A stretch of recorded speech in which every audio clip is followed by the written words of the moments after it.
Hey, welcome to the channel, everybody. I'm your host, Iceman 3rd ID. We're in No Man's Sky. This is episode, 16 now? We're at the base. This is in normal mode. We're not doing survival mode today. We're in the hub still. Apparently I've been farming. I had to remember exactly what we were doing. Apparently I've been farming a little bit, trying to make a little bit of money. We've got 4.5 mil, and we need to bring that up a little bit, apparently. And then we'll do some exploring later on, and we're also trying to test out a feature of the text-to-talk features of the PlayStation.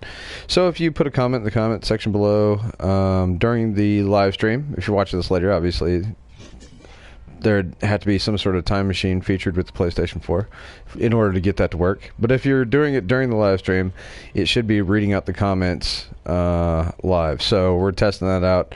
Hopefully no trolls come and put anything crazy on the text to talk.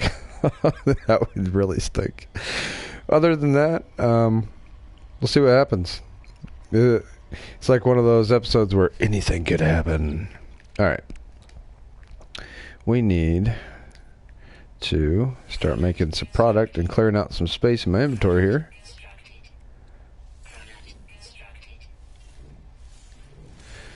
And once we get a full load in our ship, we'll take it up to the space station and get rid of it, or take it to some sort of trading post or an outpost of some sort. So we can do glass here.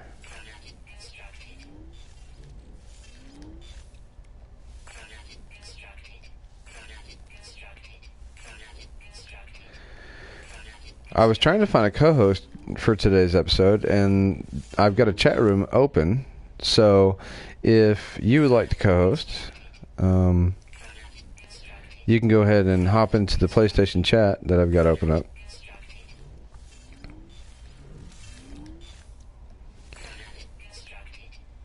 And I'm waiting for the first person to put a comment up so I can listen to what the comments sound like whenever they go up. I'm very curious.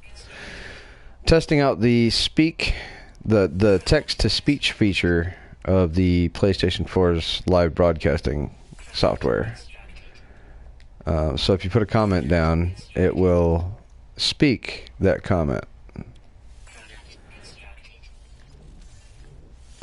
What we're doing right now is we're just making some money.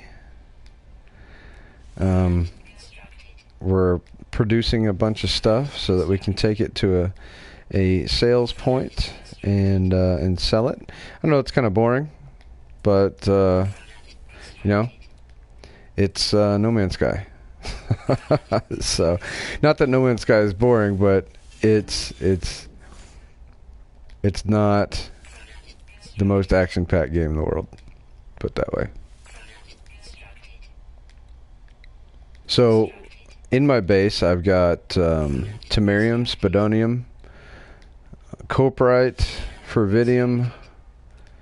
What else do I have here? I've got the stuff to make lube, Mordite,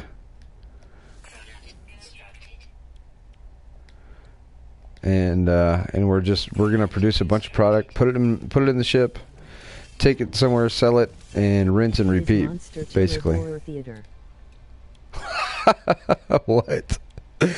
Oh, that's crazy sounding. Okay, so can you guys hear your comments coming over the audio? Did I just talk over the comment? I think I did. Somebody said something about monster something.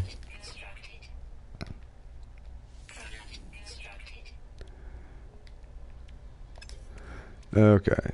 Maybe they said something about Rocky Horror Picture Show. I'm not sure. Monster something. Okay. So there's that. What do we got in our ship? Alright, our ship is about a third filled. So we can go through here and start harvesting everything. But thank you for coming out to the stream. Appreciate you. I just heard that. It's FLRRB. Hey, what's up, Flurb?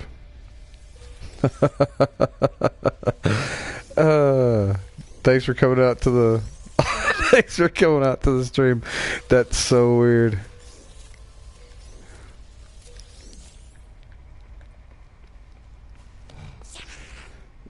That's a little disconcerting, actually.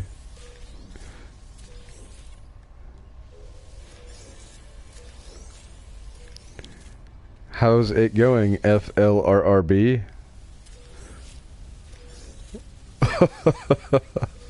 What is the text-to-speech you've got running?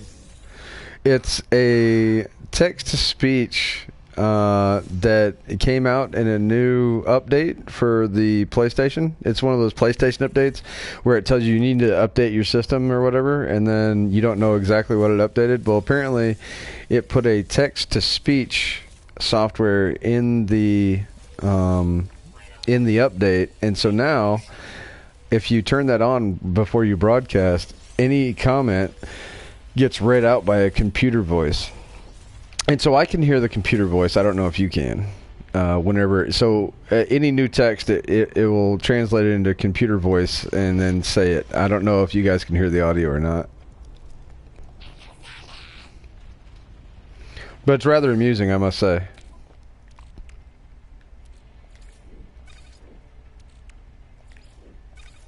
That's awesome. Yeah, it's pretty weird. Yes, I can hear it. You know what? It sounds uncannily just like you, Flurb. I'm going to do that on all my games now. That's so funny. I would imagine that you probably couldn't do that if you had like 50 or 100 people all up in your chat room or all in the comments, because it would just be constant computer talk, you know? But you know, with 1 or 2 people, 3 people, 4 people, you know, commenting on a regular basis in the chat room or in the comments below, I think that it's manageable. You know, it's not overbearing. Yeah, I can still talk around the computer talking, so.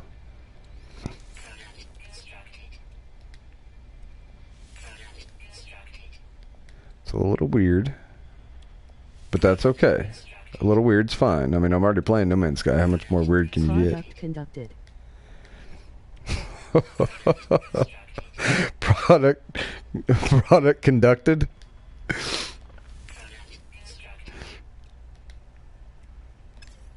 I think it's supposed to be product constructed. That's pretty good though. Yeah, it almost sounds like my robot voice on the game. It's crazy, isn't it?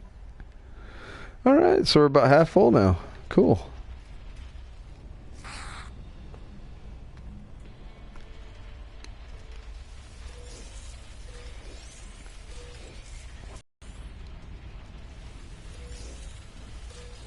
Oh, dang typo? Yeah.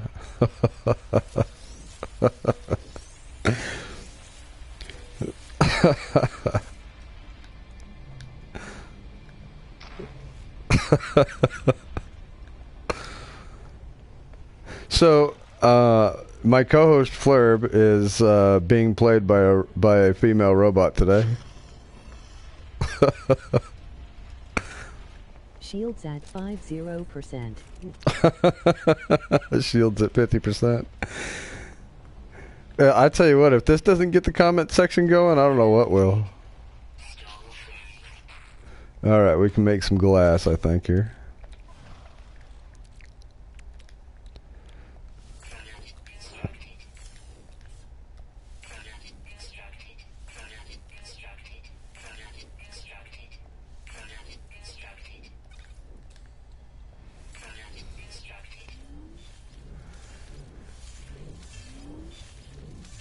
So, Flurb, you told me the other night that you like... So mess with you.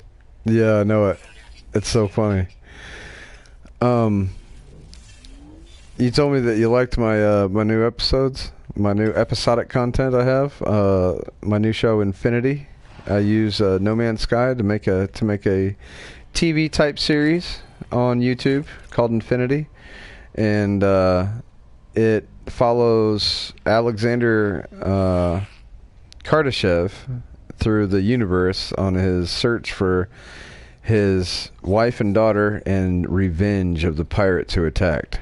So be sure to check that out if you're just watching the live stream, or you know, if you've never heard of me before, check it out. It's pretty neat. I like it. I like the way it turned out. And I wouldn't tell you I liked it just because it's mine. You know, if I didn't like it, I'd tell you, ew, it's garbage. But because you're your own worst critic. A lot of promise.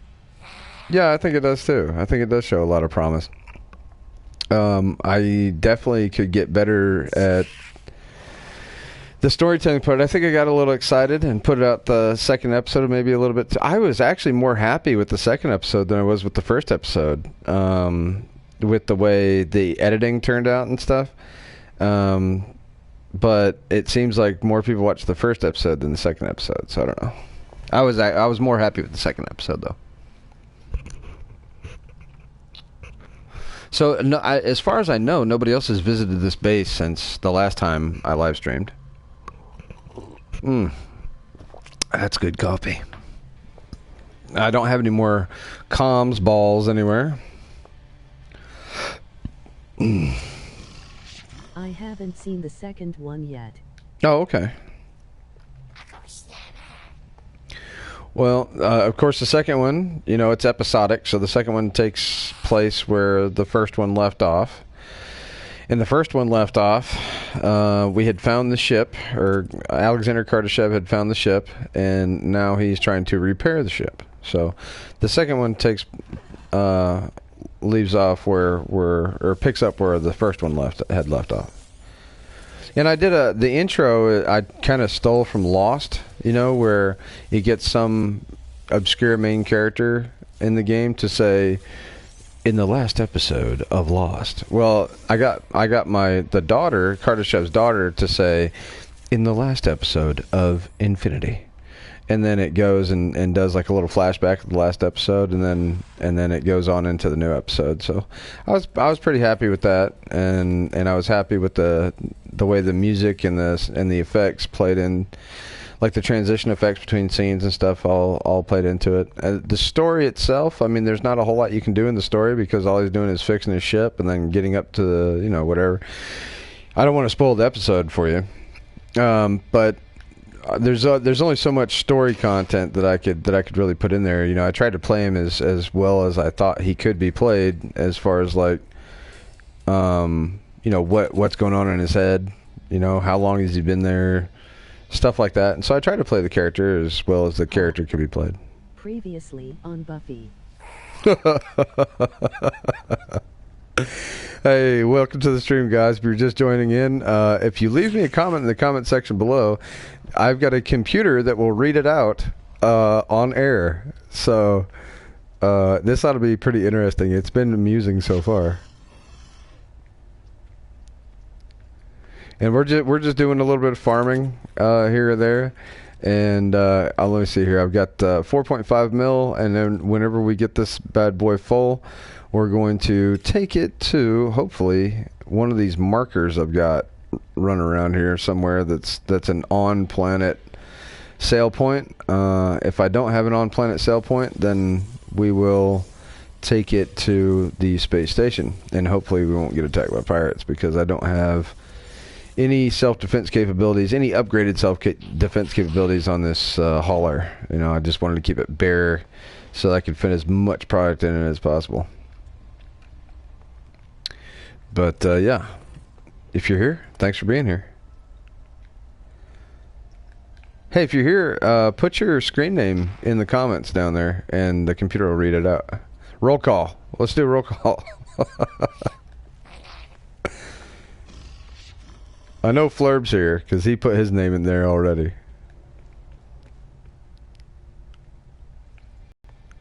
Flurb's probably at work. I'm probably keeping him entertained at work.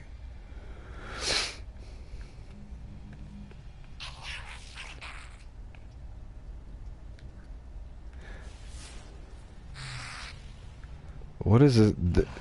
Dude, will you be quiet, please? I'm trying to farm here, and I don't need you bad-mouthing me in your alien tongue. Do you understand?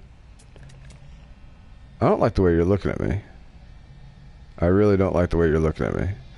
Close those beady little eyes of yours. Alright, quit eyeballing me. what's his name? His name is Ispen. Ispen. What are you? Swedish? Yes, I'm Ispen. We got Omo here. Omo can't even eyeball me, I don't think. You've got Zune. I wish I could rename these characters. Zune, Omo, and Ispen. And Okol. That's not hard to say at all. And Gux. I like Gux the best. Of course, he's my mechanic. He's like some galactic redneck. Hey, what's up, Gux? Nothing. Just putting together these tires right here so you can put them on your exo vehicle. All right, come on. I know you gotta grow these plants. I wish I wouldn't. You know what I wish I would do? If I was going to use this for like farming, I should have actually spent more time or more resources on building farming, facilities rather than housing facilities to house all these aliens, because I don't need the aliens, right? I've already done everything for each one of these guys, so I don't really need them. They're just nice to look at, and I like having them in here. But if I would have not built any of that, I could have built probably 2 or 3 more of these biodomes, And I think that would have been a little bit more productive, because there wouldn't be all this downtime. If you know what I mean.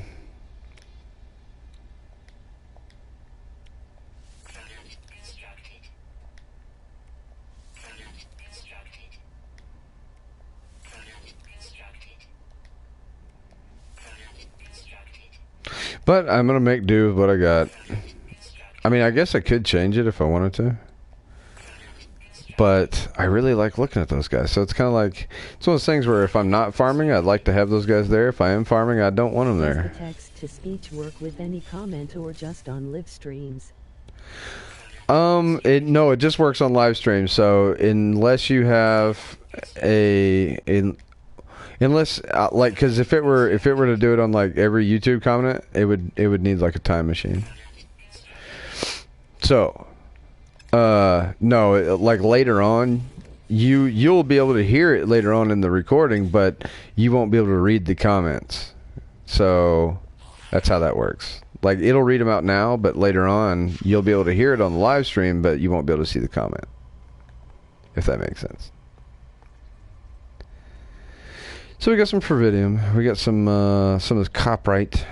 That's how we make our explosives. Our explosives room. This is our glass room. Which if I had a good sense of humor, I would have put the explosives room right next to the glass room and hoped nothing happened. And then I've got the like PlayStation messages. I don't know if it reads out PlayStation messages or not. I don't believe so. I think that the comment to text speech is just for YouTube comments. It might work on Twitch or something like that, but it's just for live streams, as far as I know.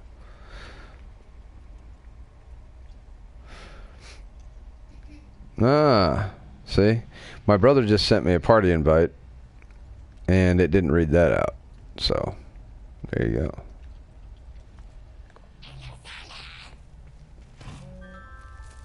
I can try. Ha ha ha. I have 3 biodomes. How many you have? I only have no sound. I only have 4 biodomes, so.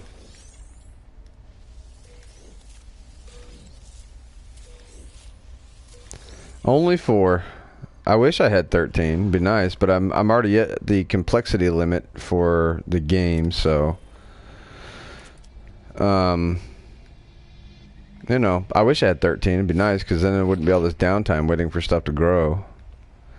But on the other hand, I want my base to be a little bit more multi-purpose than just growing stuff.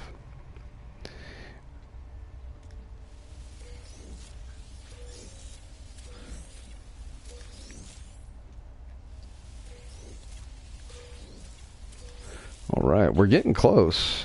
We are getting close to being able to take some shipments.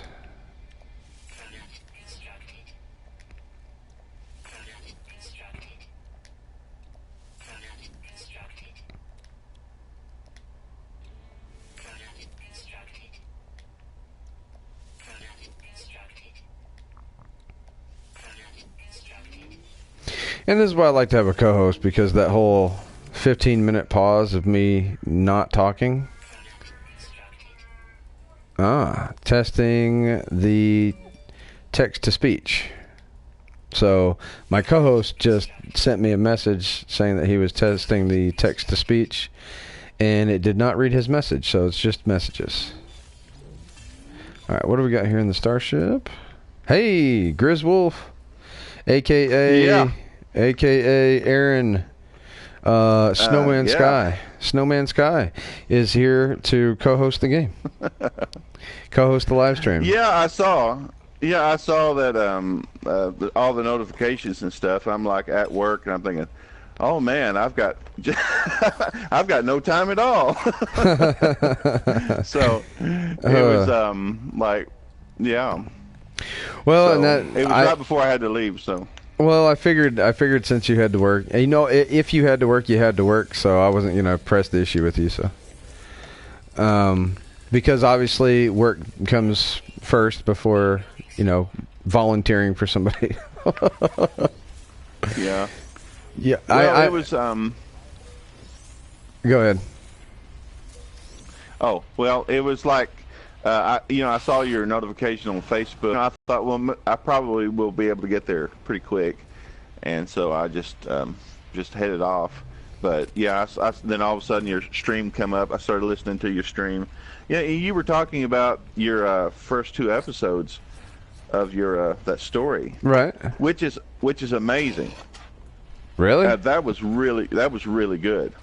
And especially since I know how you made it. I mean, you know, through using the PS4 stuff. Flurp says editor. you're trying to steal his co-host duties. I'm sorry, Flurb. I wish you could join in. Well, see, Flurb is at work, and he's supposed to be working on some big project for somebody in South Korea right now. Instead, he's on YouTube talking to me. But that's okay. I like it. But yeah, I made those 2 videos with Share Factory and on the PlayStation. Yeah. You know, I didn't use any computer software to make those videos, and that was. I have one. Yeah, it's you have to definitely think about what you're doing while you're doing it, for sure. I mean, well, even with regular editing software on the PC, that was still impressive. I still really, I mean, that was really good. It truly was. It took a lot of effort and work just for, even if you had it all laid out, I mean, it still would have taken plenty of effort. Oh, yeah, so definitely. That was kind of amazing. That was amazing. 15 minutes was still pretty impressive. You know, Well, I wouldn't expect anything longer than that. Well, thank you very much. I mean, that's almost as long as I can make it, just because of the constraints of the software and how much you can put into the software. You know, by the time I get done with one of those episodes, I've got layers of audio and layers of video that are overlapping, and you can only have so many cuts. You can only have so many scenes. You can only have so much audio. Like track 2 audio, you know, if I'm going to dub my voiceover, I can only do that 10 times in a single video. So a lot of those, I have to remember what I'm going to say for several minutes at a time in order to get it all to fit in, because I've got to do it in one take, because I can only split up voice audio 10 times. So yeah. And you got to be thinking about all that stuff whenever you produce a video like that. So, but I appreciate the kind words about the 2 videos. Oh, you know, I'm not just saying that. You know, I really am impressed. That was really well done. Thanks. I mean, for those I've seen, you know, the examples I've seen from others and stuff, that was actually really well done. So, well, thank you. I can't say anything negative about it. It's good. It was engaging. Right. It was compelling. Mm-hmm. It was the editing was nicely done. You know, I mean, comparatively speaking, right? Of how you did it, it was really, really good. I don't think Hollywood would buy it, but You know, it compared to all the other No Man's Sky fare out there. I think I'm good to go. Yeah. You know, but I think that I wanted to make an example of what you could do with this game. You know, I'm obviously not the most creative person in the world. I mean, that narrative has probably been done 100 times in 100 different ways. You know, where you know I'm marooned in a deserted place, looking for those I love. You know, it's very cliche type of situation. You know, but I wanted to show what you could do with this game. You know, I wanted to show that this is really kind of it's a set that's as big as a universe, and you've got all the tools to tell a story. Yeah, it's sort of that thing we were describing when we were on the Cobra TV stream and stuff. But yeah, it's a platform, right? At this point in time, I mean, if it was filled up with stories like, there's a few examples of that, I guess. Well, like Skyrim and the Morrowind series. But what's that other one? Mass Effect. Yeah, it's kind of a large universe of things, sort of futuristic. But there's stories everywhere. There's lots of stories.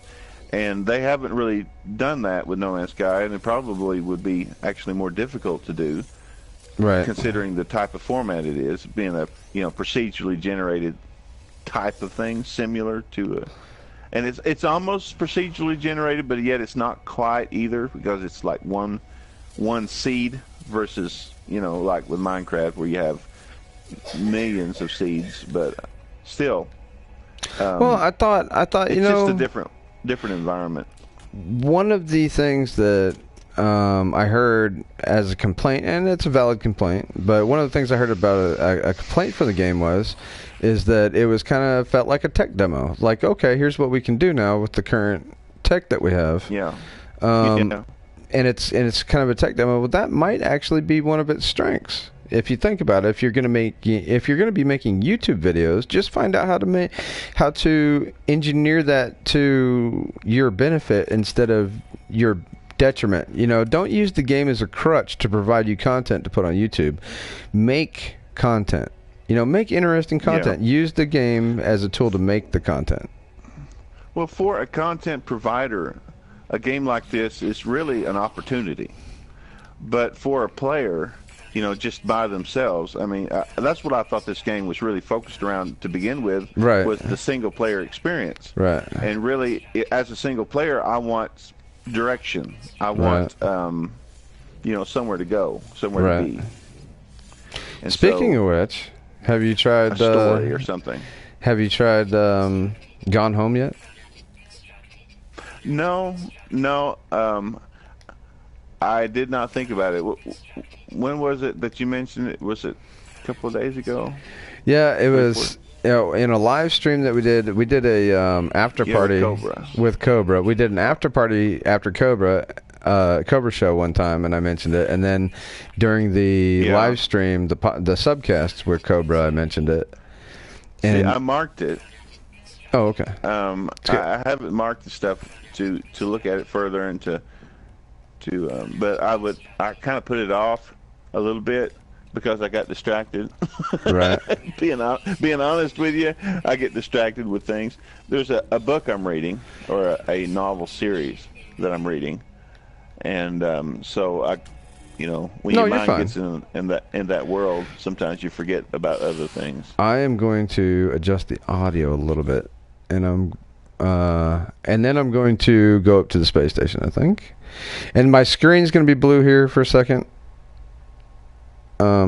So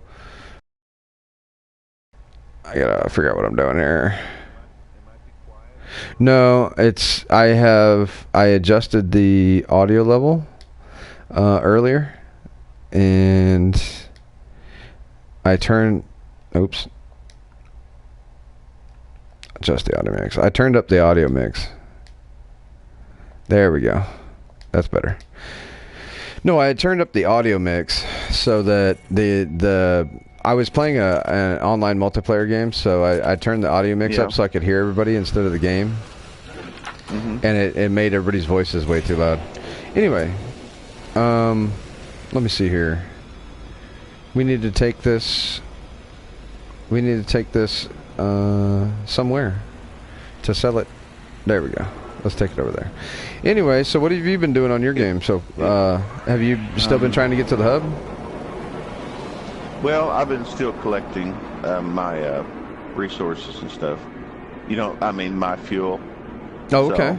I've been doing that continually for a while, sort of grinding, so I can do it non-stop, perhaps, or whatever.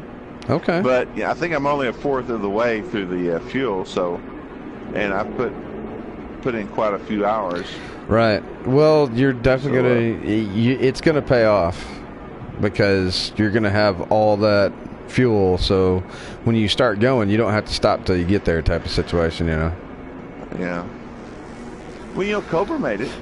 Yeah, I saw that. And he hardly has time to play the game. Yeah. I guess. Maybe he's doing it all through the night. Maybe he's not sleeping anymore. I'd say this, the last couple of days, every time I've been on playing, he's been on playing, because we're friends on the PSN, and I see him when he's playing. Oh, really? Yeah. Huh.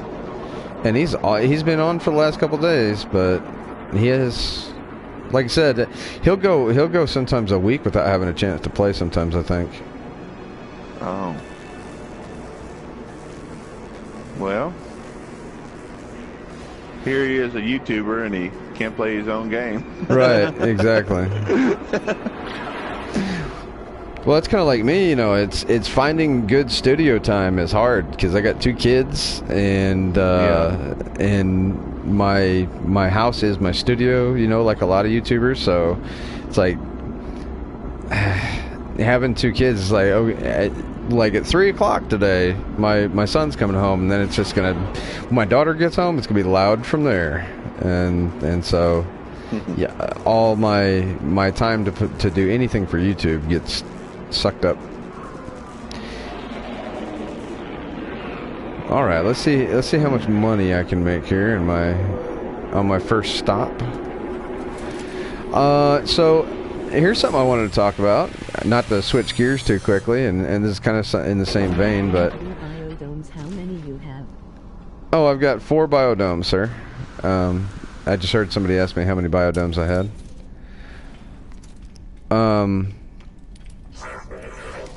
But June 27th, Elite Dangerous comes out.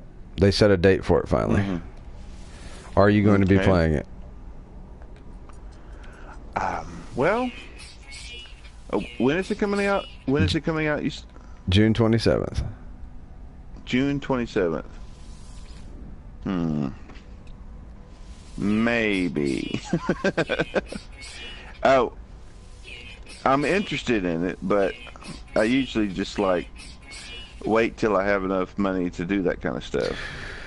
Yeah. You know, extra money and stuff. It's usually what I keep my eye on. All right. I made about. And plus, they didn't announce it till now, I guess. Right. I'm looking at the calendar to see what's going on. Okay. Well, I made about 4 million on that load.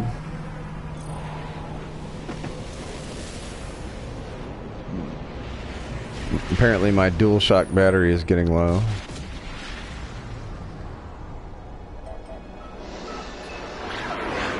Well, I made it to my planet. I'm just sort of looking around right now.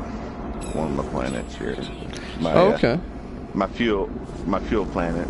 I'm looking at yours too. I'm looking at your stream on one side, on one screen, and on the other screen I got my world going. Might as well if I'm going to sit here and talk to you. Right. might as well get some more fuel. You know. Geknip 2? No, I do not grow any Geknip. Apparently it's not reading all the comments because I just checked my, either I'm not hearing everybody or it's not reading out all the comments because I just checked the comments and I didn't hear anything about the Geknip. Maybe we were talking over it. And that's Daniel Hipley. Okay. Kicked in. Yeah, good stuff. I try not to use it myself. It's though, only you know, for space hippies, really. Yeah. Now, why did I put that there? I don't mind selling it, but I would never use it myself. Right? Yeah. Hey, look, I just summoned Matt Damon. All right, anyway.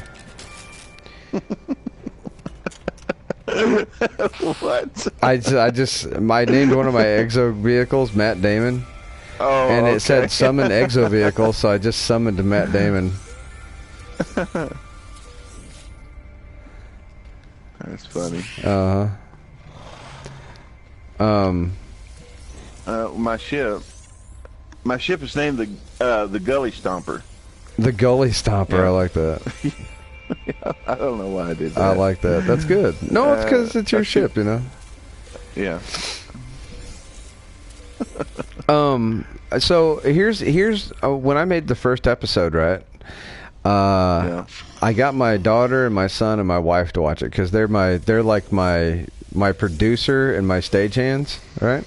Mm-hmm. So I said I got them to preview the movie. It's kind of like if you're a content creator, it's kind of like if you're making a movie and then you get like the final cut together and then you sit everybody down in the movie theater before you release the movie and go, okay, everybody watch this, tell me what you think. Mm-hmm. And then you can kind of change some things if people don't like it.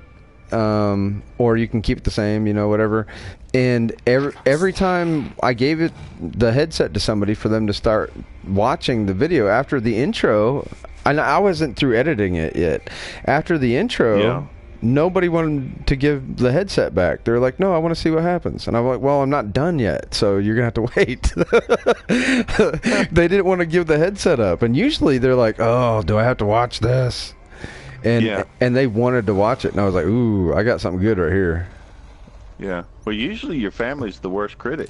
Exactly, because they do not care what you think whatsoever or feel. You know what I mean? They do not care how you feel about their In fact, opinion. They may take pleasure in being mean.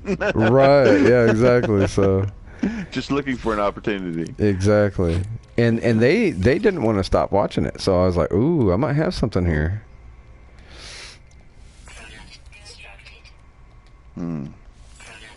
Well, you know, some people they put so much effort into some of this stuff, and they get burnt out. And I understand that. You know, somebody does several episodes of something, they put so much work into it, so much creative genius or whatever, and it drains a lot of people. If you don't have the ability or you don't have the inclination, sometimes you just don't. You know, you just stop. And Yeah. You know, so. Well, but then it becomes work. If you're not doing it for enjoyment of it, then it becomes work. And there has to be for work, there has to be some sort of reward. And if you don't enjoy it, there's no reward. If you're doing it for free, you know. Yeah. Me, I enjoy making content for YouTube. It's kind of like playing a video game for me. So. Well, I think that's really more important than, especially when it comes to creativity. You know, your whole mind is getting engaged in it, and it's you feel what you're doing, you feel the product, you feel it's not just thinking, but it's a whole experience when you're making something in a creative way. And so most people who do things in a creative way, I mean, they take money, but they don't do it for money. Right. Right. They like to be able to afford food, right. But at the same time, right. That's not the driving that causes them to want to be creative to begin with. That's not what, you know, right. It's not the same thing as a technical-minded person. The technical-minded person perhaps does things, you know, in a systematic way. But if you're creative, you're actually feeling it out. Your heart has to be in it. If it's not in it, you just can't do it. You just don't want to do it. Right. And that's kind of where YouTube, oddly enough, you know, a lot of things that I take upon myself in my spare time, if I don't enjoy it, it just kind of becomes work. You know, a lot of my hobbies kind of become that way, and they go by the wayside. But YouTube's never really been like that. There was a 3-month time period there when I was going through some harsh times when I just didn't really want to put any energy into it.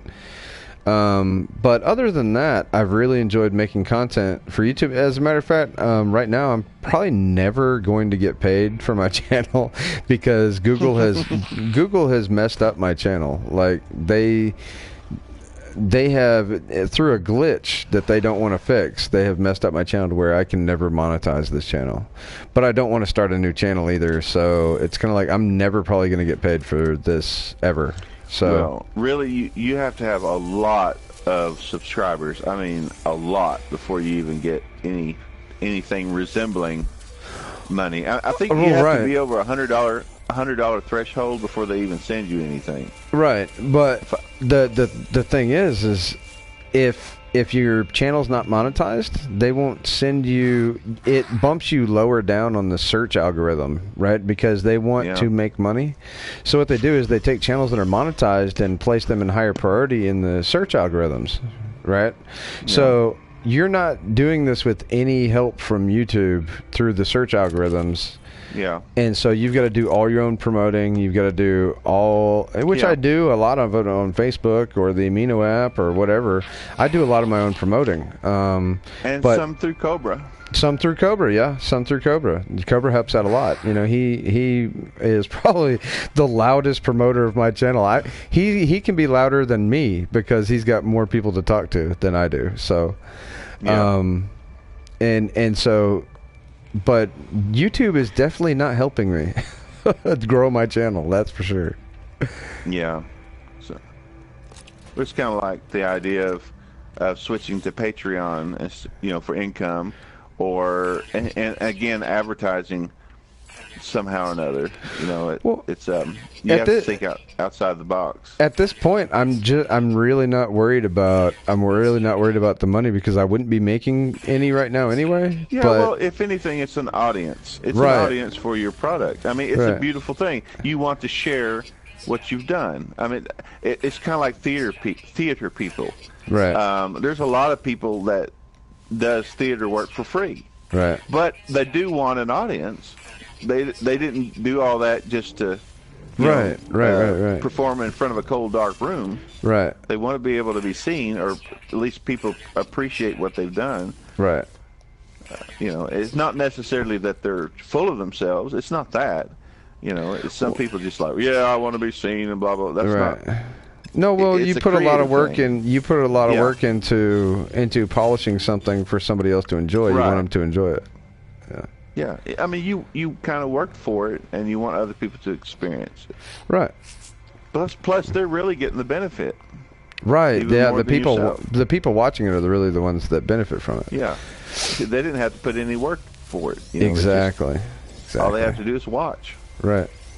Which is nice. Which is why I love YouTube. Is because it's kind of like the stage of the future. Where anybody can put together a play and put it out there. Oh yeah. As long as they don't, run themselves over for YouTube.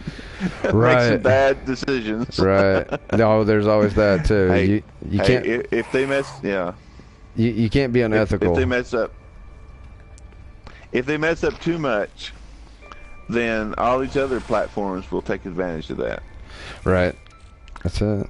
But YouTube's the only main one, really the focus that most people don't want to leave because it's a focal point. Right. Anytime anybody ever comes close to replacing or competing with YouTube, Google, Facebook, Twitter, any of the big five social media conglomerates out there, they end up getting bought out by one of the five social media conglomerates. Or threatened. Right. I guarantee you that goes on because anytime you get money in an organization of this size, you got trouble. Right. But there's usually somebody who's willing to climb that tower just for the power of it, whatever it is. I don't care if it's a church. Sometimes organizations can get crazy. Right. So even with the best intentions, these things happen, and then you have these large corporations, these YouTube and Facebook and all that stuff. of course it's going to happen there. Of course there's going to be problems. Sure. It's almost like you have to knock it down in order for the small businesses to be able to do it right, and then when they get big, then they go corrupt. Right. So, yeah, that's exactly what happens. Endless cycle. It's like the Darth Vader effect. Cycle. Yeah. So absolute power corrupts absolutely. That's good coffee. So Daniel Hipley says, I have a YouTube to Google Daniel Hipley to see my home base and more. So hey, shout out to Daniel Hipley. My. He's got a YouTube channel also. If you want to see his home base and more, go check out his channel. I mean, I might as well give him a shout out. He's here watching the video, so yeah, why not? You know, hey, appreciate you being here, Daniel. I think Flurb's got his own YouTube channel, but I think, what do you got on there? Like 6 videos, Flurb, something like that. I think he live streamed like what was it? It was like a McElroy golf game. Hey, what's up there, Iceman? Lot RC Defender. Lot RC Defender. What's up, Defender? I'm just gonna call you Defender. Is that cool?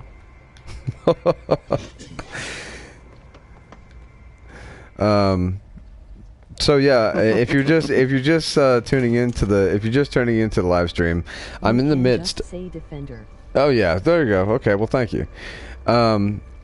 If you're just tuning in, we are testing I got some old videos from the Hood, and I did a golf live stream. Okay, yeah, cool. LOL, I need to change this damn thing. Same page today. ... Any rhyme I would add a ladder to a second story room. The ladder would disappear, trapping me in the room. If you're just tuning in, I've got the text to speech feature on, and we're testing out to see how it works on this episode. So I figured it was in the middle of the week and nobody really be watching anyway. I'm testing out some new features on my channel, and I'm doing some of the more mundane things. But Aaron, Snowman Sky has stopped by to co-host the channel, and some people are putting some really interesting things into the comments. Doomtooth Gosnell says, fun glitch today. Anytime I would add a ladder to a second story room, the ladder would disappear, trapping me in a room. Wait, and I just listened to you say that. And then Reaching Nexus is here with us today. Thank you, Reaching Nexus, for coming out. Figured wrong. Okay. So, yeah, I guess I did figure wrong. I guess we do have a lot of people watching today, which is odd. Of course, I've got more subscribers now than I ever have before, so maybe that's got something to do with it. So... what are you planning on doing whenever you get to the Galactic Hub, Snowman? Well, you know, I haven't really even seen any videos about that yet. So, you know, most people, they show up, and I just heard what Cobra was doing. That I knew that he was just sort of just going from place to place. So that's really the only thing that you would do, is kind of look at other people's bases and explore and send, you know, put like messages down and stuff like that. Perhaps try to communicate. I just never really thought about it until recently. What's up, Boondock? Yeah, because I mean, if I mean, you put on all this effort to get to the hub, you gotta have a plan for when you get there, right? Yeah. I mean, it'd be a shame for you to get all the way to. I mean, of course, then again, it is kind of about the journey, you know. Because the journey is okay. I've got this goal I've set for myself, and I've got to take steps to accomplish that goal. So I understand that part of it. But now, once you're there, what do you do next? You know. Yeah. And you really can't. You can't really engage too much the way a lot of people wants to. Right. You know, actually see people from time to time. That 50%. But still, I guess it's close as what some people can get. Right. You know. So. Thank you for whoever told me my shield was at 50%. Thank you for telling me to recharge my life support. I appreciate that.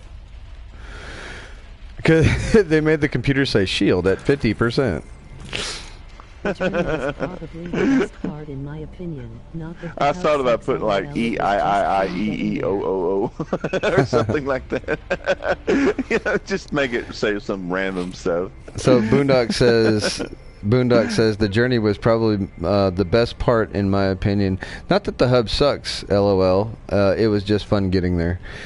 We kind of talked over him. Like what I said, we need tourists. Right.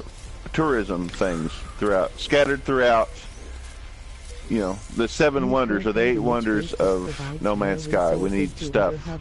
We need somebody with assets and maybe a little unique bases to explore, or a special world or two that somebody, really dressed up, or maybe unique ships or places.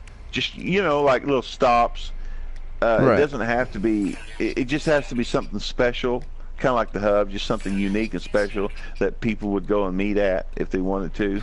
Well, I think give them a reason to go across the galaxy. What would really help that, I think, is like some sort of player-generated economy. If they would work on the economy, I think a lot of this stuff would flesh itself out.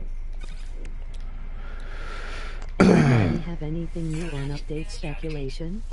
Update speculation. No, I don't really have anything new on update speculation. However, Elite Dangerous is coming out June 27th. What I mean by that, Snow, is like I think that we've kind of forced Intergalactic AutoZone for the win. Intergalactic AutoZone for the win. I think we have kind of forced the population of one part of the galaxy for our own purposes, whereas if it were to happen organically, there would be an in-game reason for everybody to be in the same spot. Like, let's say I could trade products with you for other products or even for credits, then each person could kind of specialize in something, and you would need other people to be around you so that you could trade with them.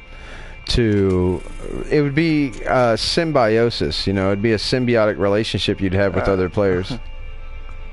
A trading instead of a message in a bottle thing. What is it called? Those little the comm stations. Instead of a comm station, it'd be like a trading station from a certain individual. Right. Like if you can leave a message, should be able to have something to offer to trade. Boondock says, like Elite Dangerous. Maybe. Hey Boondock, we're friends on PlayStation, man. Just hop into the live stream and get your voice on here. I'm going to start a moisture farm in the Outer Rim. He's going to start a moisture. Flurp says he's going to start a moisture farm in the Outer Rim. I think that's a Star Wars. That's a Star Wars reference, I believe. But yeah, Boondock, come on in here, bud. Oh, I don't know if he can because he's got a baby, so I don't know if he can be loud. Was that towards me, the stream skip? Yes, bro. Already glass factory bases and get knit farms. More specialization is possible. How do you place a glitching ladder? I don't know how you place a glitching ladder, but yes, Boondock, come on in here. I totally would. My son just forced me out of my other stream. Your son just forced you out of your other stream? Oh, okay. Now it's cool, Boondock. If you want to just stay in the comments, that's fine. But yeah, I don't know how you. I had a glitching ladder in one of my bases, and I don't know how it happened, but it happened, and it was very annoying. So every time I wanted to go up to that room, I had to replace the ladder, and it really stunk. So this is Snow. This is kind of a hectic episode, if you couldn't tell. I think. I don't know. I think that having collected. Compared to Cobra, Compared to Cobra, yeah. Yeah. Yeah. I think that having 8 people, like, constantly for the entire episode. LOL, I know we really gotta hop on a stream together. is a little bit much. Yeah, Boondock, I can't wait for you to be able to get on here with me. I also approached Boondock to see if he wanted to start co-hosting these live streams with me, and he said he'd love to do it if he ever had time. So he's got his own YouTube channel also, and he streams No Man's Sky content. So well, some people don't have a life. Yeah, Some right. people don't. Right, which is why I decided to get on here. Just burn the whole place to the ground. What? Smile.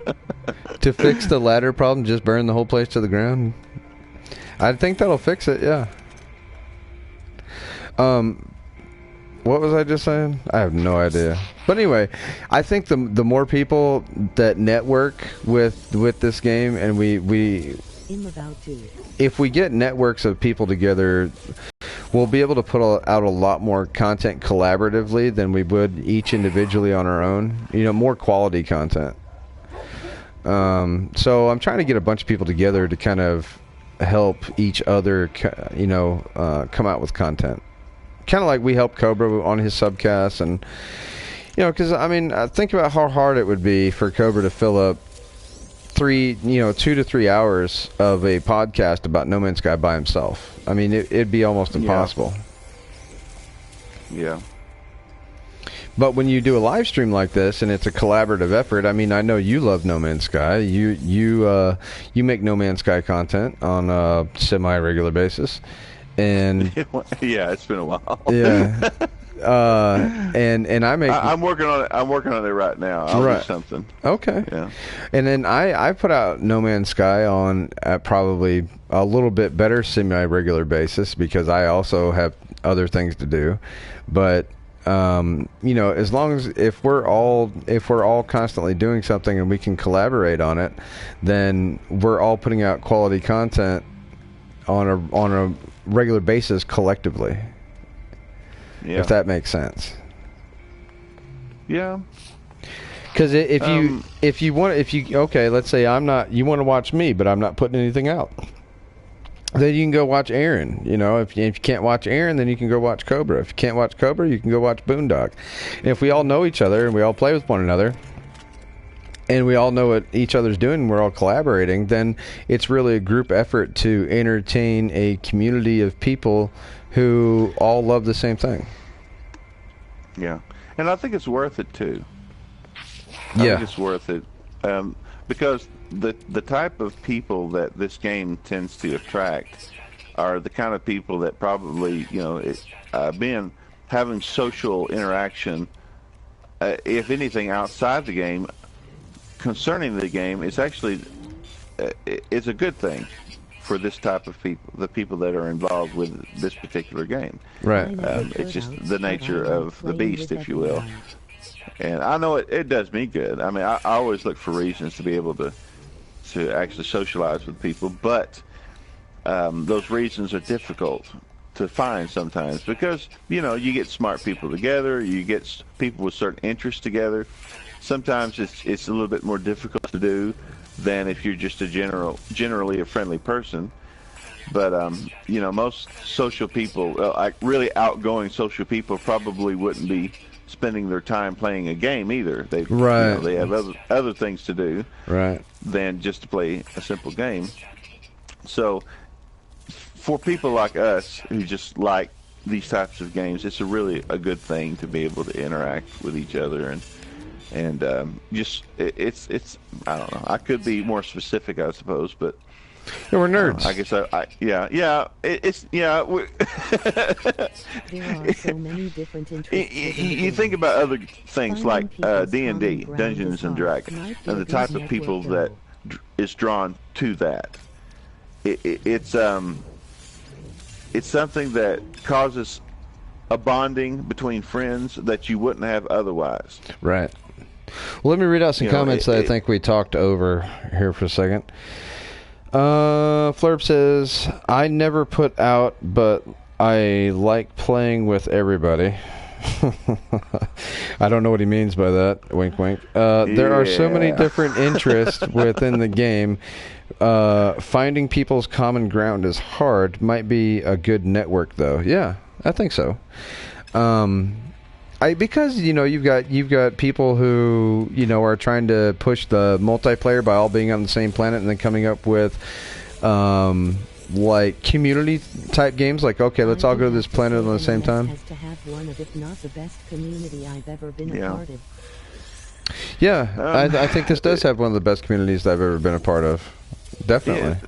By nature, or this type of game would never really attract social type people anyway. Not really. But at the same time, it does create an interest where people want to share with each other. So it sort of makes its own social network, if you will. Yeah, I think the community is like a weird byproduct of the game. Yeah. It's a very weird byproduct of the game.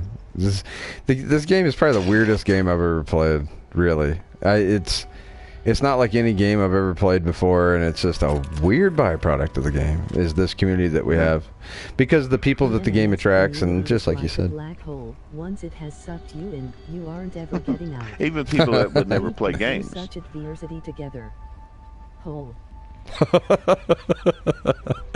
Yeah, we've been through a lot of adversity together, and No Man's Sky community is like a black hole. Once it has sucked you in, you aren't ever getting out. Yeah, I agree with that. Like, this is the game that I just keep on playing and keep on playing.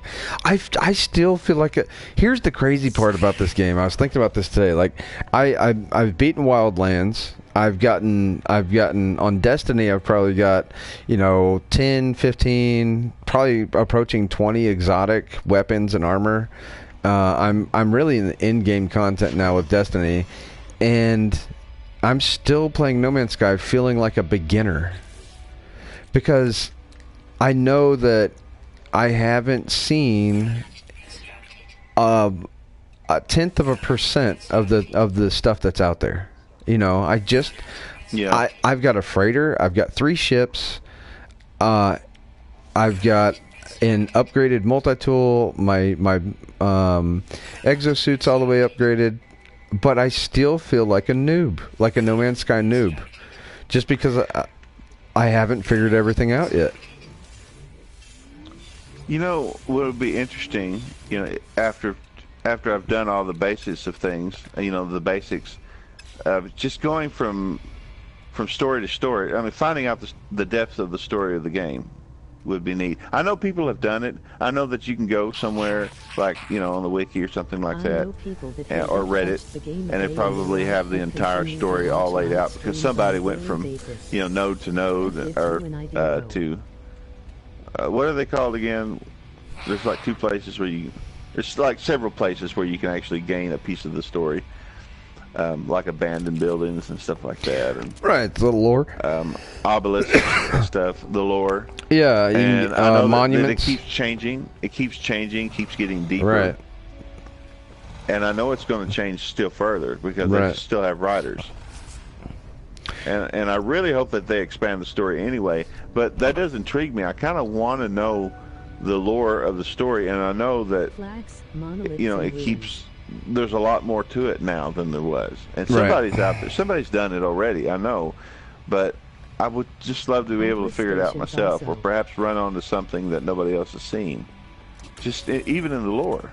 Right. Boondock just said that he knows people that have never played the game that still watch No Man's Sky live streams and No Man's Sky content just because they like to watch the content.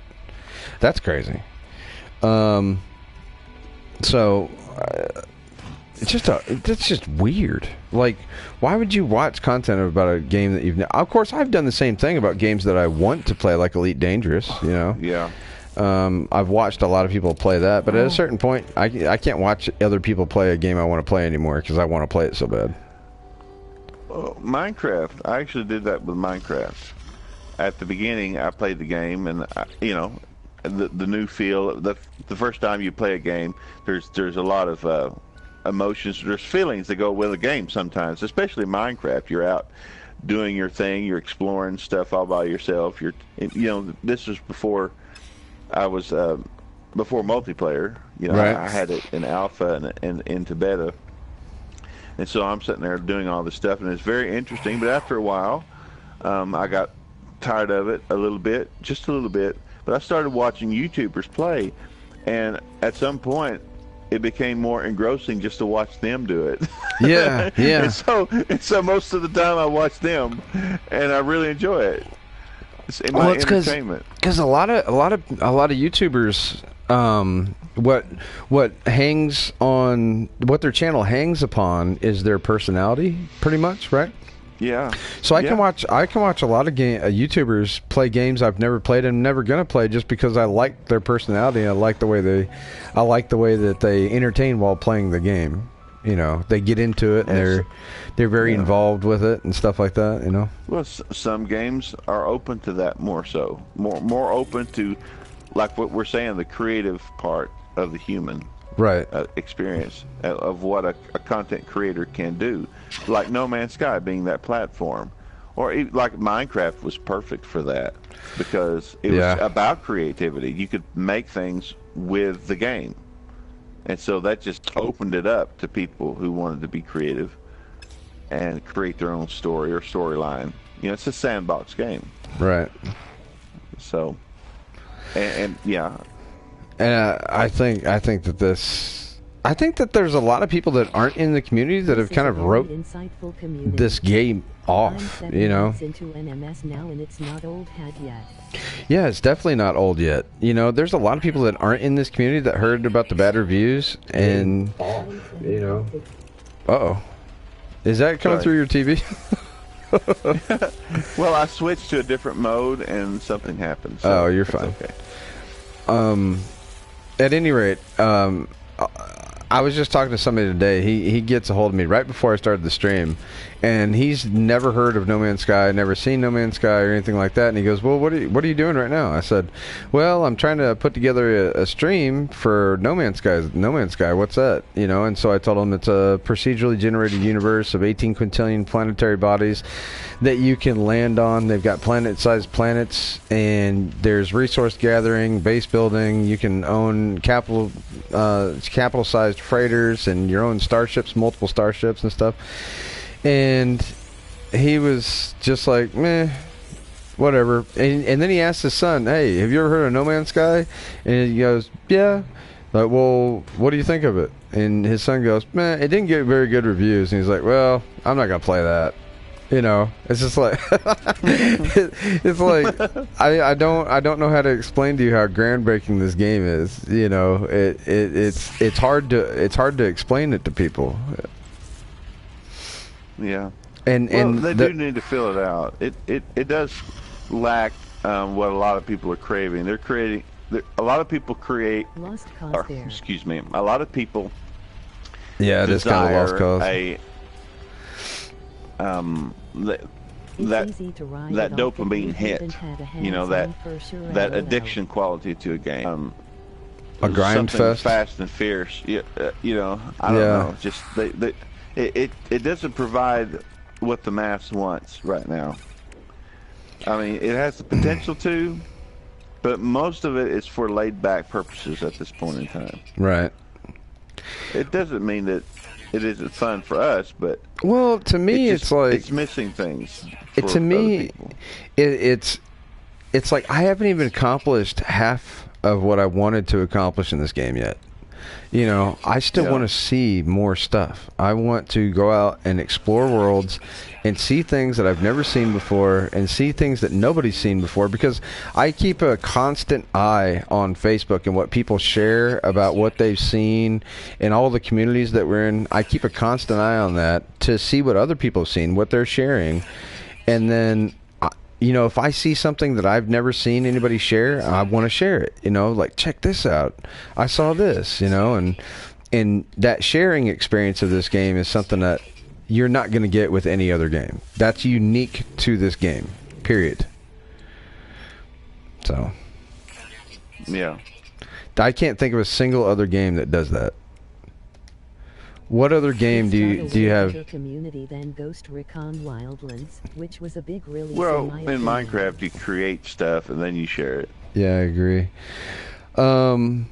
Defender says it's got a way better community than Ghost Recon Wildlands, which was a big release in my opinion. Yeah, I agree.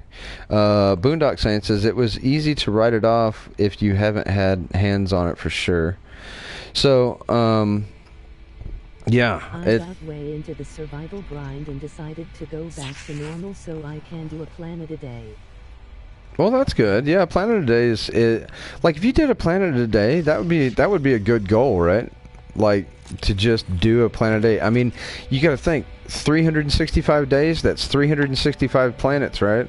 And how many years would it take to do a planet a day to get through your portion of No Man's Sky?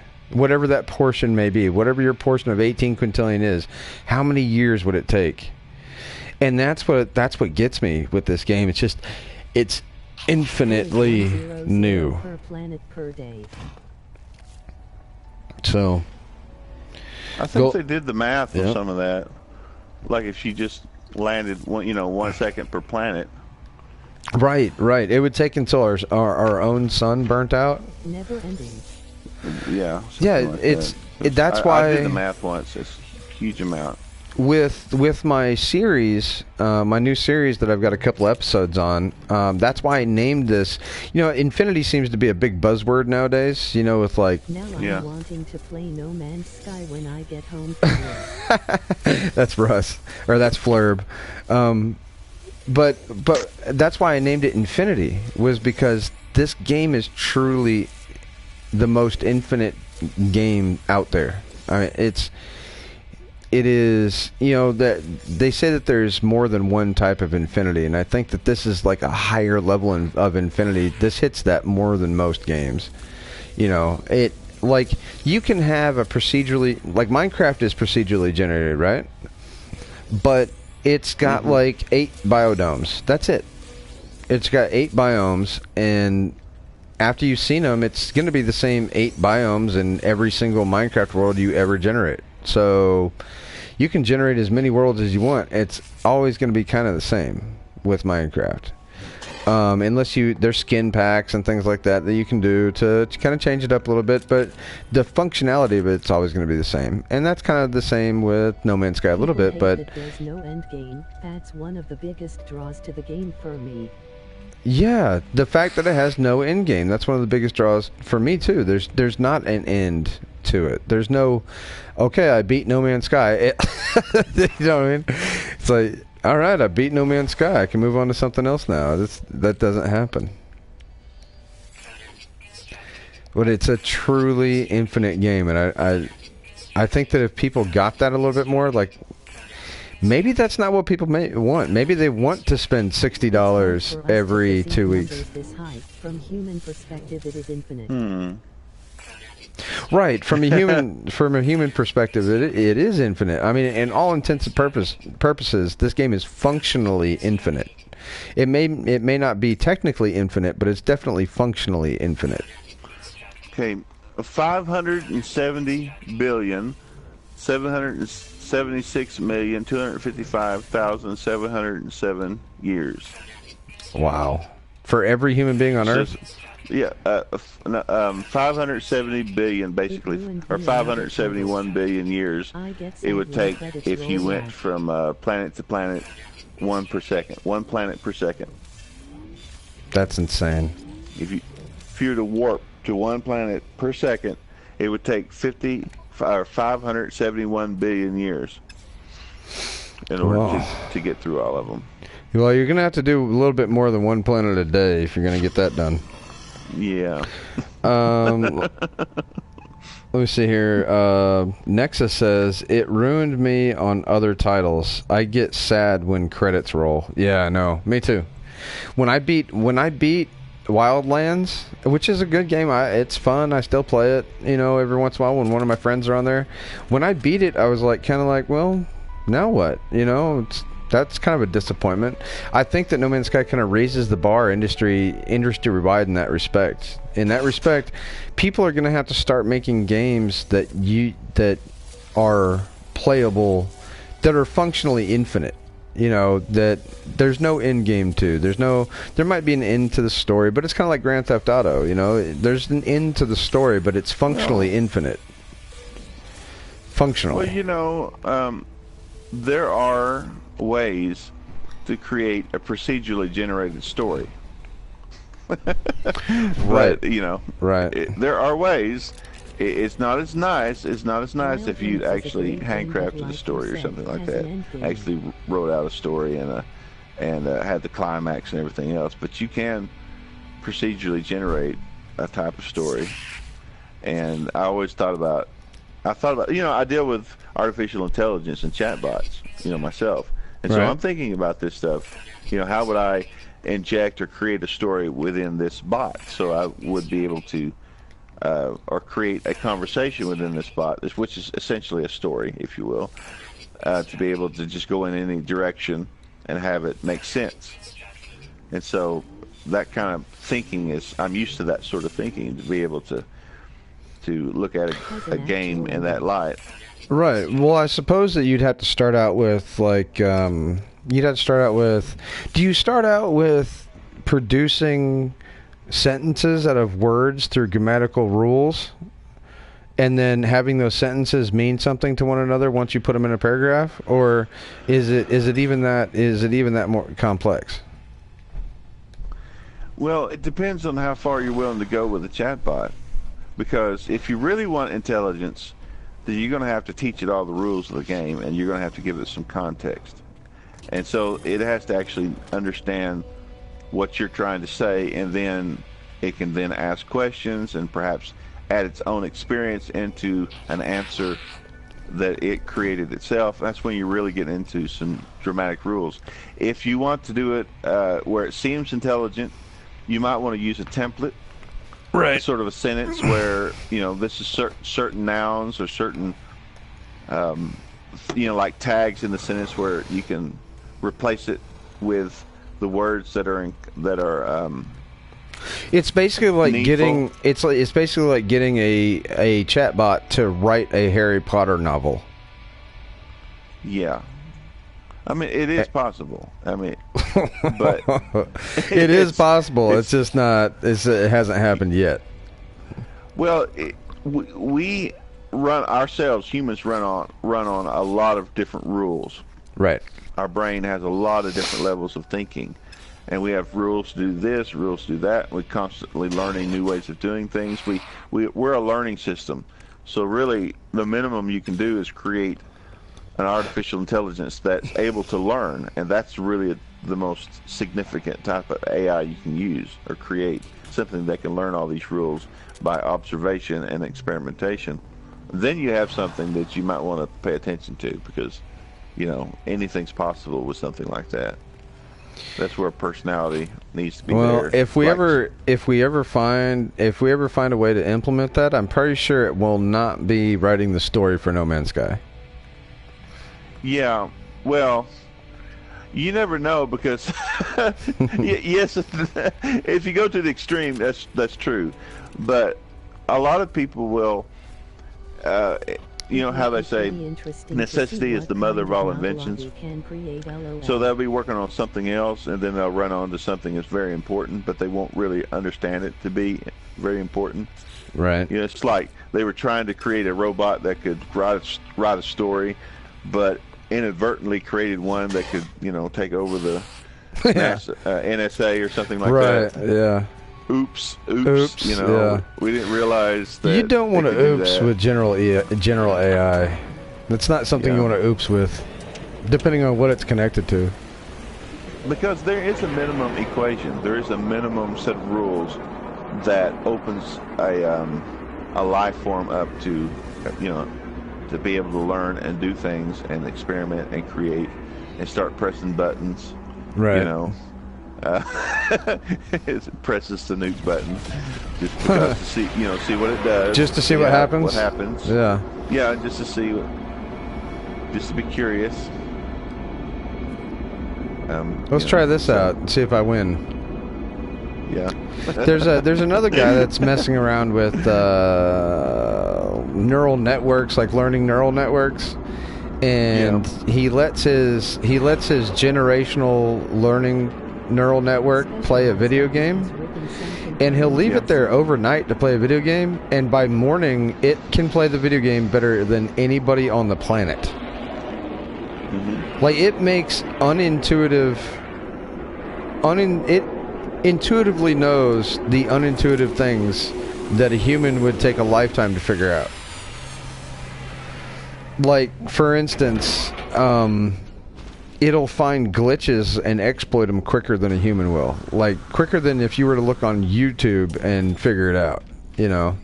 I mean, because all it's concerned with is, like, okay... Yeah, it only has one focus. Right. It only has one focus, which is, like, a high score or getting to the end or whatever. And so it finds the best way to do that. And sometimes the best way to do that is to cheat. And it will cheat. No problem. Like, it has no rules except this is what I'm trying to do, you know. Human is in the way. Like, it has no problem with that. Oh man. Like, it's not trying to be careful. Yeah. It's not trying to win fair. It doesn't care about fair. No. Unless fair doesn't let it win. Yeah. Well, humans are so layered. They have so many different layers of, and it is programming. There's instinctual programming that's already there, that has to be there in order for us to actually learn and grow. And then there's actual stuff that where you actually have to learn from other people, because you don't want to learn everything the hard way. Right. And so people are guidance too. So knowledge is sort of accumulated over many generations with people, and it just sort of builds up over time. So there's a lot of things. Boondock says, "This is how we get taken over by Skynet." Laugh out loud. Yes, it is. Oh man. Specialized AI has written some compelling jazz, says Nexus. Yeah. I bet it has. It still has to abide by certain rules that were provided for by the programmer. Because you have to be able to compare. Yeah. I think I'm getting bored of this farming. I'm gonna go explore. So I thought you were fixing to say it. You get bored of this conversation. No. I was like, okay, man. No. I'm getting bored of farming, though. Like, it's really boring. One of the things I put on the description for this was that we were going to be farming and exploring, and I think I'm tired of farming now, so I'm going to start exploring. Google AI changed later. Interesting stuff. Okay, cool. That's what Flurb says. Yeah. There's all kinds of different sorts of AIs. I mean, this is a big topic that I actually know a lot it's a huge about. topic. But there's lots of different layers. They call it artificial intelligence. There's probably, if you really want to get specific, some things you would call AI and some things you wouldn't call AI. Right. You know, like Google has a lot of specialized search algorithms and stuff. And there was one, if I can remember, Watson. Right, yeah, Watson. Yeah, it's basically a self-contained Google. It's basically, it was a search engine that they put most of the internet on, and then used it as a platform to win Jeopardy, and it did. So, you know, which was a very difficult task to do. But it wasn't a living system. It was just a really sophisticated search algorithm to be able to figure out what the answer was to the question. Right. But people would call that AI, you know, but it really isn't. Not truly. Right. But still, it does a better job than AI sometimes. So it's kind of like, And they integrate that into the Google search system so that... Oh, what am I doing? Partly so that people would be able to find what they're looking for. You know, they want Google to understand what they mean. Right. What I was doing was switching ships. That's why I'm over here. Switching ships. I want to get into a fighter because I'm more safe in a fighter. If I jump into a new system, I can kind of explore in a fighter. Alright, does it have anything in the hyperdrive? Yes, it does. I've got shielding shards. I've got stuff. Okay, well, we've got stuff, so we can go explore. And let's go find a planet we've never been on before and just run around. In a system that's undiscovered. In a region of space that man has not touched. Sorry, I got a little carried away there for a second. Another episode of Infinity. All right, let me see here. Where do we want to go? Let's go over here. I'm just gonna throw darts. This is basically just throwing darts right here. Warp reactor Sigma required. Uh-oh. Oh no, that's right. I took my warp reactor out of here. Did I? No, I didn't. Did I? Yes, I did. I took my warp reactor out of my fighter and put it in my Explorer. Yep. So now I've got to go switch ships again because I'm a doofus. Whoa. Announcer digestion. Well, that's an interesting way of doing things. Have a special ship just for distance flying, and then recall your main thing. What do you call it? You know, your big ship. What is that? Oh, the Pork Chop Express? Yeah.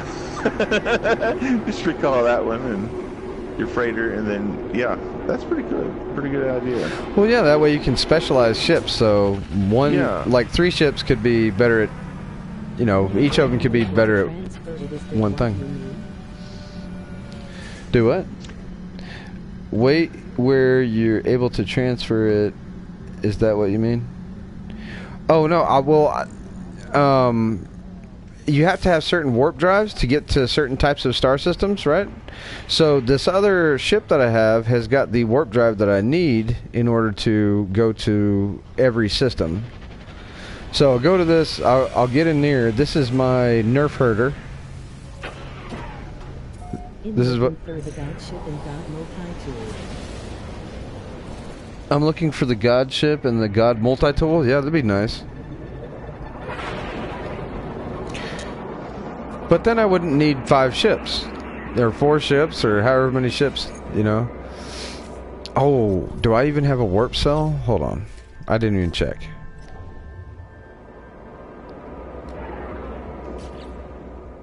Yes, we've got warp cells. Okay, good. Alright. Now where do we want to go? Throw darts again. Throwing darts again. Let's go up. Let's do that.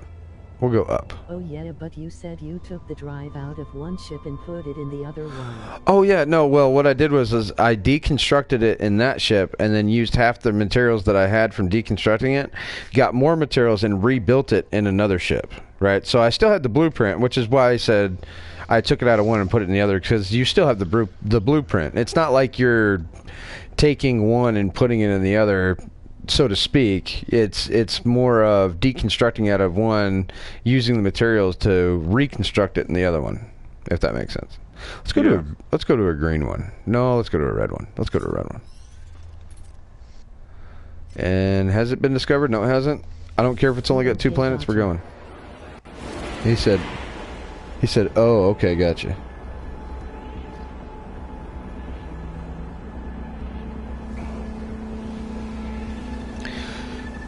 Where she stops, nobody knows. Hostile scan detected. Hostile scan detected. You're not tricking me. Oh my goodness. Look at that freighter. I wish I had enough money. See, that's why I was trying to farm to make money, so I could buy one of these.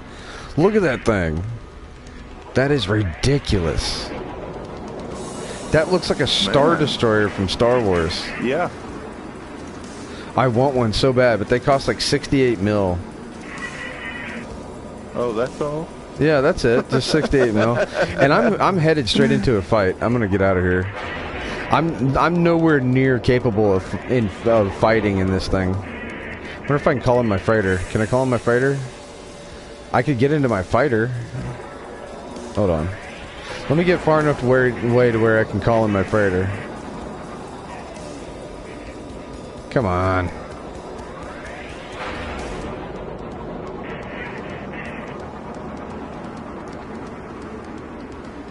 Then we can take these guys out and see how much that ship costs. I think it's around 68 mil. That's the one I got, but it's not big enough. My creature looks exactly like an Imperial destroyer. Oh, I'm still too close to that fight to call in my freighter. Yeah, so Doomtooth says that he's got that same freighter, and he says it's not big enough. Which I don't know what he's trying to use that for. Because you see my freighter. I've named my freighter the Exxon Valdez. And for anybody that's born after like 1985, the Exxon Valdez was a oil tanker that crashed off the coast of Alaska and killed like 1 million baby seals. Yeah. I may be exaggerating that a tad. I might have put a little salt and pepper on that story. Yeah. Well, it did a lot of damage. A lot of birds lost their ability to fly, covered in oil. Yeah. Seagulls. Yeah, it made a lot of Eskimos unhappy, pretty much.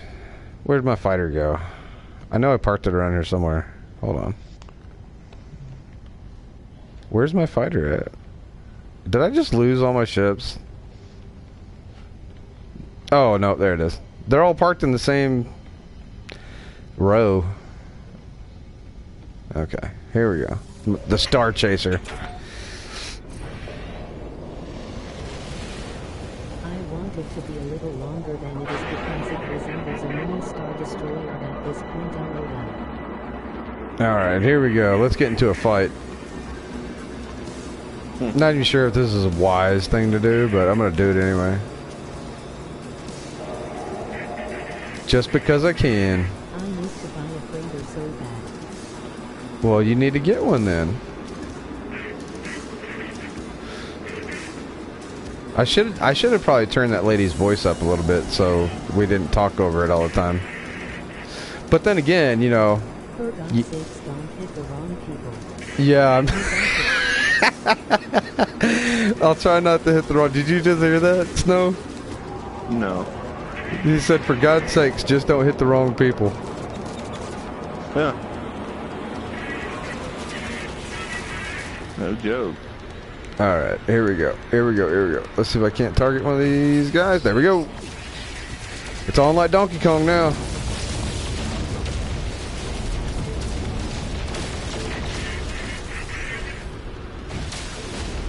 Alright, there's 2 down. Who we got now? Alright.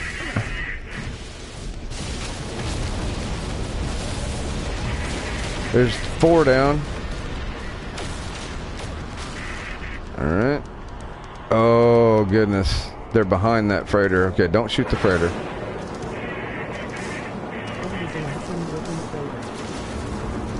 Yeah, I'm trying not to hit the freighter.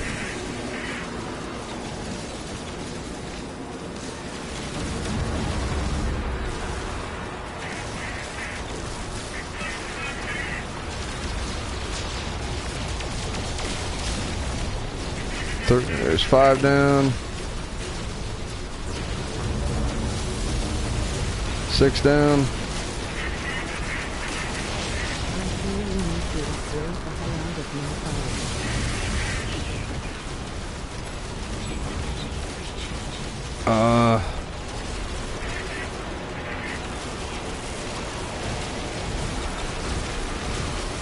Eight down. Is that it? That's it?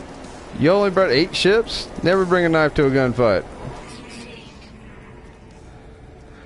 Woo! That was tense. And guess what? I don't think that they opened their bays for me. Nope. And this is a glitch they need to fix, right? I wanted to see if this was going to happen, and it has. If you look over here, you see how their bay doors are still red? If I try to go in there, it's not going to let me in there, even though I saved their rear ends. Apparently, they're too good for me or something, and they're not going to let me in. Like, yeah, thanks for saving us, but we had it. We didn't really need your help. I mean, look how big my ship is. You know, that type of thing. Yeah. So now if I try to go up here, it's not going to let me in to talk to the captain because of some awesome glitch. See? Alright, well, I'm out of here. I'm blowing this popsicle stand. I'll let you keep your ungrateful freighters. I'm not playing with you anymore.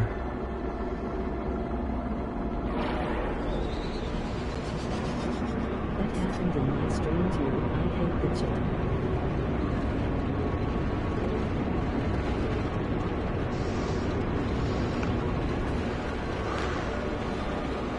Whoa, almost hit the ground there. Alright, what do we got here? It looks like we've got a toxic planet with some bulbous plant fare. Looks like we got some mushrooms here. We've got some floating plateau rocks. Nothing out of the No Man's Sky ordinary, which is not ordinary in any other case, but in No Man's Sky this is pretty normal. I think we ought to find a point of interest and land there. And if this is a frenzied sentinel planet, I'm gonna stay and kill some sentinels, and then we'll go check out the other planet. I don't see any points of interest though. It looks like we're pretty much dead planet except for the plants. I don't see any giant animals walking around, anything like that. There's there's a point of interest. We have a monument.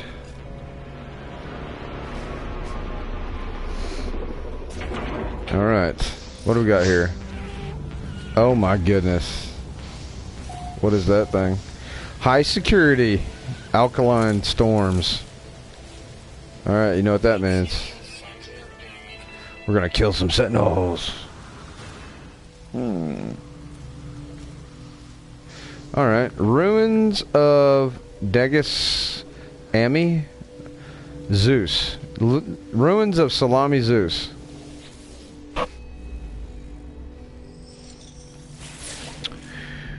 Runes take shape upon the stone, burning with light. They sing to me of the Viking ancients in the language of my people.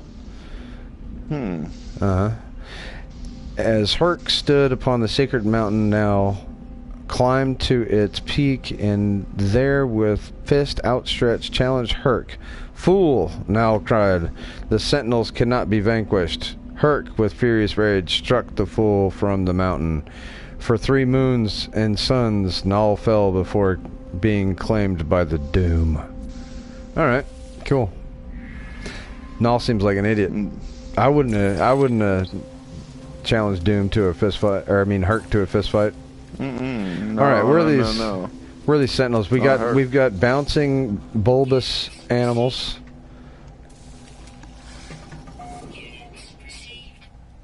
And I haven't seen a single sentinel yet. We're not gonna stray too far away from the ship.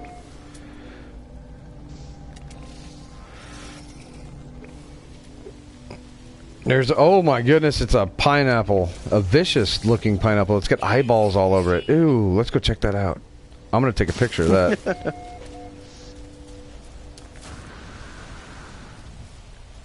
Oh my goodness, that is the ugliest thing in No Man's Sky I've ever seen. Look at that. It's got eyeballs all over it, and it's a pineapple looking thing. That is weird. That is super weird, man. I've never seen anything that strange in No Man's Sky. That's really freaking weird. Are you watching the stream right now? Yeah, I'm watching it. I see that thing. Oh my goodness, dude, that's so ugly. Let's look at it in its eyes. Ugh. I feel like somebody's watching me. Anyway. Ugh. Okay, cool. I'm gonna kill it. Die. It cannot be killed. I've made it angry. Reload. Looks like a Halloween stress ball. Hey. Dude, my multi-tool is all the way upgraded. Oh my goodness. Dude, die. This cannot be happening, dude. I've never shot anything this much and it not die before. I found some sort of boss. There we go. And other sentinels. Okay. Alright, well you're dead now, eyeball creature. Uh-oh. I'm hearing. Come on, Sentinel. Bring it. Bring it! That can't be good. Sentinel force deactivated. Huh. Wusses. Well, it's pretty here at night, at least. Oh. Get out of my face.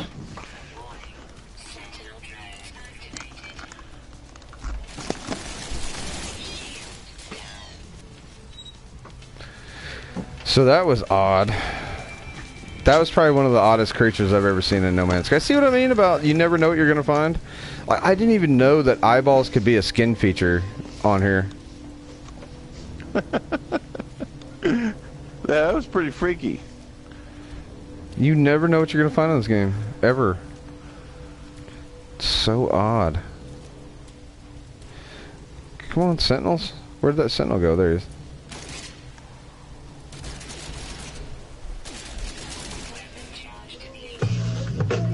Whoa, what is that? Whoa. Is that you? Something popped up on my screen. Ah. Oops. Oh no, my weapon charge is depleted. For any of you still listening to the live stream, my son just got home, which is why I told you I can never get studio time. So I'm probably gonna let him play, and I'm gonna do something else productive with my life besides play video games and talk with my awesome fans on YouTube. Let's go find out what's on this other planet first, and then we'll see what's going on here. Although, you know what? Oh yeah, no problem, guys.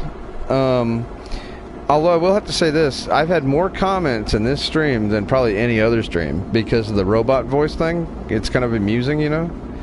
So, we'll see. I think we might have some more pirates to fight here. Looks that way, and I don't have anything to recharge my shields with. Yeah, I do. I got zinc. Be alright. Oh, yeah. Well, I just killed 80 of your buddies. You really want to do this right now? You really want to do that? Apparently you do.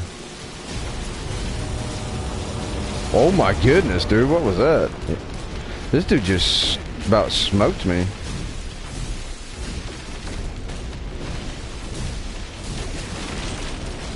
This dude's laser is awesome.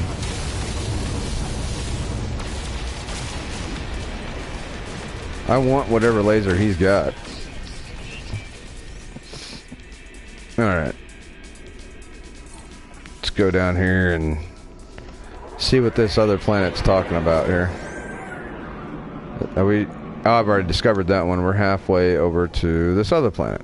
This cotton candy planet, or whatever it is. And then we'll go ahead and get off. I want to check it out first, though. Yep, I haven't been doing a whole lot of talking this last few minutes. No, that's fine. But well, see, but I've sure gathered a lot of zinc and a lot of Thamin 9. Well, that's good. You know, that's why I wanted to explore a little bit, because it's a little bit more exciting than just going around farming. Yeah. Yeah, what is this? I know, but I'm so far behind on the grind that I need to like catch up. Oh so. yeah, no, that's cool. Yeah, my ship is really beat up. All right, we're gonna land right here, and we're gonna check this place out to see what's going on here. Looks like we got some grass, some red grass. You got some cactuses. Wind, regular, rich, and frequent. All right. It looks like we have a peaceful desert planet here. Man, this might be a nice place to do a little bit more exploring in another stream or sometime. Remember you. Shaky Dave. What's going on, Shaky Dave? Yeah, my ship is a little bit beat up, and you're catching the stream a little bit late. My son just got home, and so that means the studio hours are closed. So I'm going to have to shut this down and probably do some work for my producer around the house, you know what I mean? That was a tough jive turkey. That was a tough job turkey indeed, Flurb. But anyway, thank you to Aaron Snow for coming on. Aaron, if you want, he's also a YouTuber. If you want to go check out his content, go over to his channel. It's Snowman Sky, correct? Yeah. Okay, so go check him out. Let's see if I can. Yeah, go ahead. Yeah, I can say something in the chat, I suppose. Just that way they have my link. Because Sure. I need to actually add a lot more content to it. I only got like 5 videos up. No, that's fine. But you know, I've just been so busy and stuff. So, but you know, I'll get there. I'm getting there. I wanted to do a little bit of grinding off screen though before I went to do anything, and that requires a lot of personal time. So that's what I've been doing. Well, that's fine. Anyway, I enjoyed the stream. I see you got creatures everywhere you're looking at. I do. I've got some. What are they called? Oh yeah, dinosaurs. I don't know what the technical name for a dinosaur is, but they're dinosaurs. Will do, snowman. At any rate, life support offline. Studio time depleted. Yes, indeed, Nexus. Studio time has been depleted. So anyway, thank you for coming out to the channel. I've been your host, Iceman Third ID. Snowman Sky has been your co-host. My secondary co-host, Fleur, has been writing in the comments below. Hopefully, you guys can watch us on another Cobra subcast this Friday if Cobra's doing it, and make sure you guys call into that. It's stream support offline. It's you can get a hold of them on Skype. I think it's lpoly122, I think, or something like that. I'm not sure exactly what it is, but call into the stream and we'll talk on Friday. So, but anyway, thank you to everybody. I'm gonna go ahead and end the broadcast now. And thank you to Sunshine for making this video possible.